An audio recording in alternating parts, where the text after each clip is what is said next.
all comes on the back of the fact that we had this auction of radio spectrum. We've waited years for this, and it was the fundamental ground of what's happening with our economy, one of the structural reforms. So the telecoms and mobile sector have largely given the thumbs up to this week's radio spectrum auction, which saw Vodacom, MTN really spend big. It's been, as I said, protracted and delayed for years up to this point. Consumers can now begin to expect better broadband services and potentially more access to 5G.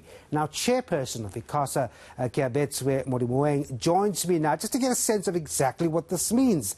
So, Icasa had initially expected, Keabetswe, thanks for joining us, to raise 8 billion from the spectrum auction. You've done incredibly well, 14 billion rand. What happens with this money from this? Does it go into the sector, or is this entirely up to what government uses with it? Thank you. Thanks for inviting us, and greetings to the viewers. Indeed, it is a great moment. It's a great moment for South Africans that finally we can with confidence say we have entered the fourth industrial revolution. The spectrum across various bands, the lower sub-1 gig band, 700 and 800, has been auctioned, which is very good for wider coverage in outflung rural areas, and the upper bands, 2600, 3500, which is good for capacity, which is earmarked for the enhancement of 4G, as well as the introduction of 5G in the country. We have officially auctioned that spectrum. Indeed, our estimates were that we would raise about 8 billion as a minimum. But given the high demand nature of the spectrum, given the fact that it has been a long time coming, given the fact that South Africans want cheaper data costs, South Africans want a better improved voice and data user experience, operators, our licensees who were bidding in the process, really should be commended. They came guns blazing, gave it their all, and indeed we have raised 14.4 billion rands.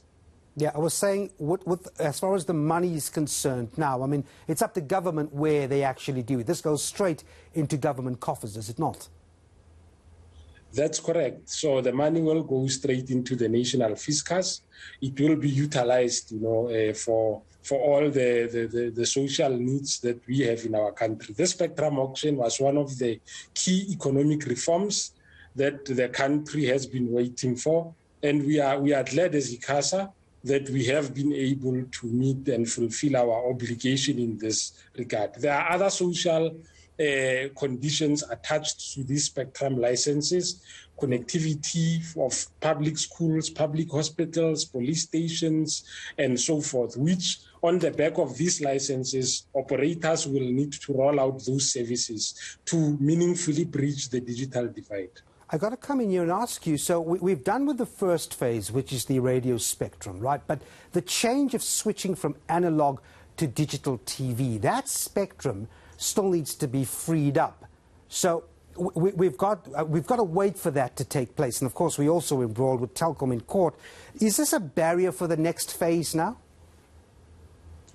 Yeah, not really, because the way this licensing process was designed, it was such that, yes, it's common cause that the sub-1 gig spectrum, 700 and 800, is currently occupied by broadcasters. But there is a migration plan in place. And of course, the matter is before the court awaiting judgment. There is a migration plan in place. All the available pockets of this spectrum as we speak, because it is not all occupied by broadcasters as we speak, all the available pockets will be immediately licensed. And those that remain behind as the digital migration process is concluding will only come, the utilization thereof will come into effect once digital migration is concluded. But under COVID hard lockdown, we licensed that spectrum, 700 and 800. The available pockets as we speak are currently utilized by operators. So it was a good, a trial, if you may. And now that we have trialed it out and see how there can be coordination between telcos and broadcasters and to minimize interference, as I think it's currently the case, we will allow them those who have purchased the spectrum through an auction to use it for as long as it does not create any harm. I'm going to wrap up here, but before I let you go, just very quickly to remind our viewers, I mean, all of this done to change the structure of the economy, to make it easier to do business. Just very quickly, wrap up what, you know, the success of this auction really means economically for people on the ground and prices. You think we could see prices go down sooner than we had expected? Absolutely. We are going to then be in a better position as Icasa to bring meaningful regulatory intervention on the cost to communicate, both voice and data, because spectrum is the lifeblood of the sector. So once operators are spectrum constrained, it is unreasonable to expect them to render services and give consumers data connectivity at a cheaper cost, because the input cost on their side, the generation cost per megabyte is higher. Once they have a lot of spectrum, it means the generation costs and efficiencies are much easier, and they are able to pass those benefits to consumers. So it is a great day, as I have said. I mean, it means the unconnected will be connected because of this, successful outcome of the auction, wherein the lower bands have been procured as well as the higher band, a combination, as I've said, of both coverage and capacity.